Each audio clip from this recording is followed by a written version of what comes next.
Online அபராதத்தை ரத்து செய்ய வேண்டும் என்பன உள்ளிட்ட கோரிக்கைகளை வலியுறுத்தி திருச்சியில் 500க்கும் மேற்பட்டோர் போராட்டத்தில் ஈடுபட்டு வருகின்றனர். ஆன்லைன் அபராத முறையை ரத்து செய்து பழைய முறையை நடைமுறைப்படுத்த வேண்டும். ஹெல்மெட் அபராதம் 1000ஆக உயர்த்தியதை மாற்றியமைக்க வேண்டும். ஜிஎஸ்டி வரியை மத்திய மாநில அரசுகள் திணிக்கக்கூடாது. ஆர்டிஓ அலுவலகங்களில் உள்ள நடைமுறையை எளிமைப்படுத்த வேண்டும். வாகன ஓட்டிகளுக்கு தெரியாமல் அபராதம் விதிக்கும் நடைமுறையை ரத்து செய்ய வேண்டும். அஞ்சல் மூலம் ஆர்சி புக் அனுப்புவதை ரத்து செய்ய வேண்டும் என்பன உள்ளிட்ட கோரிக்கைகளை வலியுறுத்தி திருச்சி உழவர் சந்தை பகுதியில் தமிழ்நாடு மோட்டார் வாகன ஆலோசகர்கள் நலச்சங்கம், இருசக்கர வாகன பழுது நீக்குவோர் நலச்சங்கம் சார்பில் ஆர்ப்பாட்டம் நடைபெற்று வருகிறது.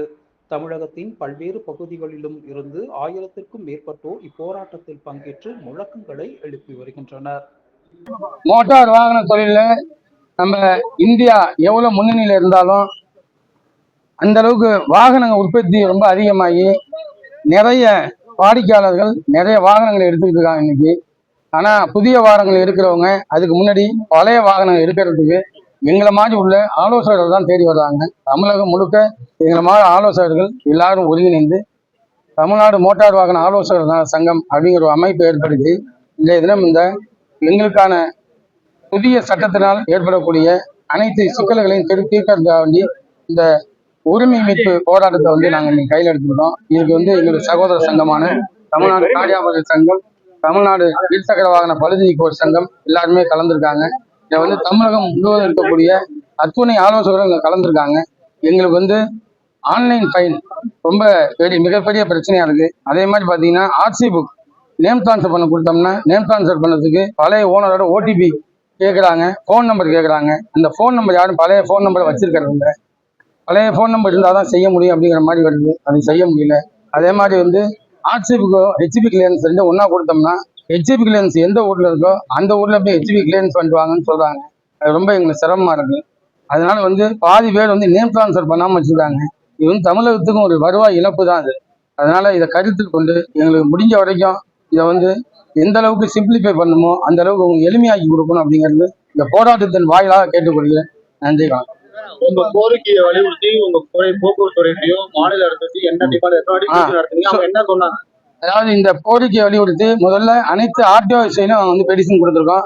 அதே மாதிரி கலெக்டர் ஆஃபீஸ் எல்லா கலெக்டர் ஆஃபீஸையும் தமிழ்நாடு பூரா கொடுத்துருக்கோம். அடுத்தபடியாக கமிஷனர்கிட்ட கொடுத்துருக்கோம். அடுத்து எல்லா எம்எல்ஏஸும் கொடுத்தோம். அடுத்து எம்பிகிட்ட கொடுத்தோம். அடுத்து சிஎம்கிட்ட கொடுத்தோம். சிஎம் செல்லுக்கு அமிச்சோம்.